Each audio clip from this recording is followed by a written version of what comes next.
नमस्कार मित्रों, history fact में आप सभी का हार्दिक स्वागत है। मैं हूं आपका दोस्त रतन सिंह।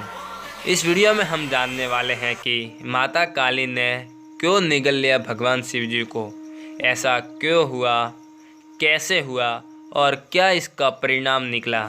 यह जानने के लिए वीडियो को अंत तक ज़रूर देखें। तो फिर चलिए शुरू करते हैं वीडियो।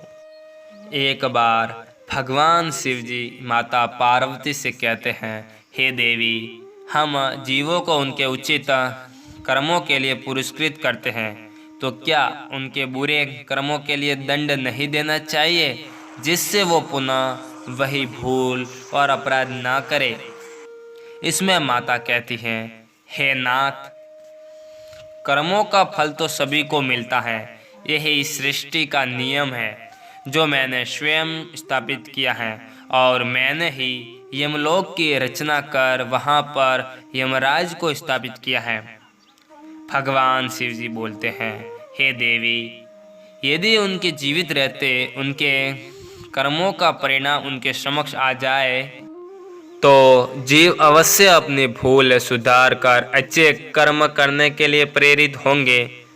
हे नाथ, आप तो पिता हैं, आपका हृदय कठोर हो सकता है, किंतु मैं माँ हूँ, सभी मेरी संतानें हैं, उन्हें पीड़ा होती है तो दुख मुझे होता है।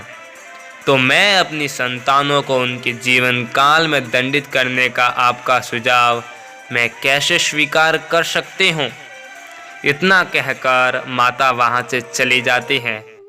उसी समय वहाँ पर भगवान विष्णु जी प्रकट होते हैं। भगवान शिव जी भगवान विष्णु जी से कहते हैं, नारायण, मैंने देवी पार्वती से अभी संवाद किया, किंतु मनुष्यों को उसके जीवन काल में कर्मों के अनुरूप दंडित हो, यह देवी पार्वती को स्वीकार नहीं है। भगवान शिव जी कहते हैं, मेरा प्रयास तो विफल रहा, किंतु आप तो लीलाधर हैं नारायण। अब आप ही कोई लीला रचिए, तब उमा देवी महाकाली की सप्तम रूप को प्रकट करेगी।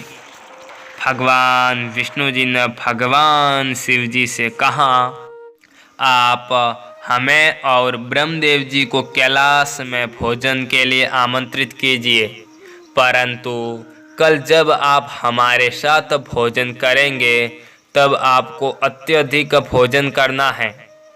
अगले दिन जब त्रिदेव एक साथ कैलाश पर भोजन करने लगे तो महादेव ने अत्यधिक भोजन कर सभी पात्रों को समाप्त कर दिया, और अब माता पार्वती के भोजन के लिए कुछ भी शेष नहीं था, और माता को अत्यधिक भूख लगी थी। उन्होंने जब सभी पात्रों को रिक्त देखा तो मन ही मन क्रोधित होने लगी। तभी वहाँ पर भगवान विष्णु जी आए और उन्होंने माता पार्वती से पूछा, क्या हुआ देवी, आपने अभी तक भोजन क्यों नहीं किया। माता ने कहा, नहीं भ्राता, महादेव को भली भांति ज्ञात है कि मैं उन्हीं के थाल से खाती हूँ। फिर उन्होंने मेरे लिए कुछ भी नहीं छोड़ा। फिर भगवान विष्णु जी ने अपनी लीला आरंभ कर दी और माता से कहने लगे, ये तो सर्वदा अनुचित किया है महादेव ने आपके साथ। महादेव आपके पति हैं और पति का दायित्व होता है कि वो अपनी पत्नी का भरण पोषण करे। इसलिए महादेव से मांग करने का, उनसे पूछने का कि आपने ऐसा अनुचित कार्य क्यों किया, ये आपका अधिकार है। फिर माता क्रोधित होकर महादेव के पास जाकर कहने लगी, हे देव, मैं अभी तक बिल्कुल भूखी हूँ। मैंने आप सबके लिए भोजन तैयार किया और मुझे भोजन का तिनका भी प्राप्त नहीं हुआ, और आप यहाँ शांतिपूर्वक ध्यान कर रहे हैं। तो ठीक है, मैं अपने भोजन का प्रबंध खुद कर लूँगी।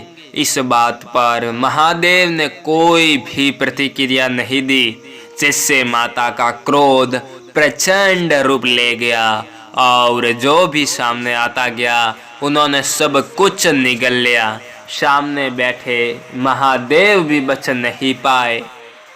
महादेव को निकलने पर देवी पार्वती के शरीर से धुआं निकलने लगा।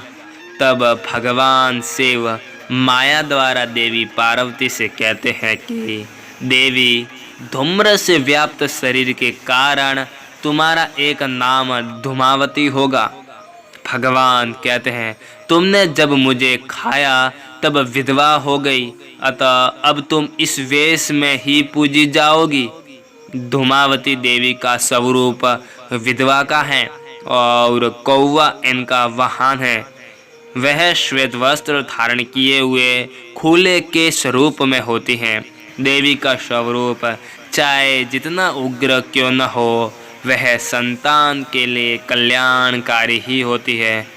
ओम नमः शिवाय। जय माँ पार्वती, जय विष्णु, जय ब्रह्मदेवाय नमः।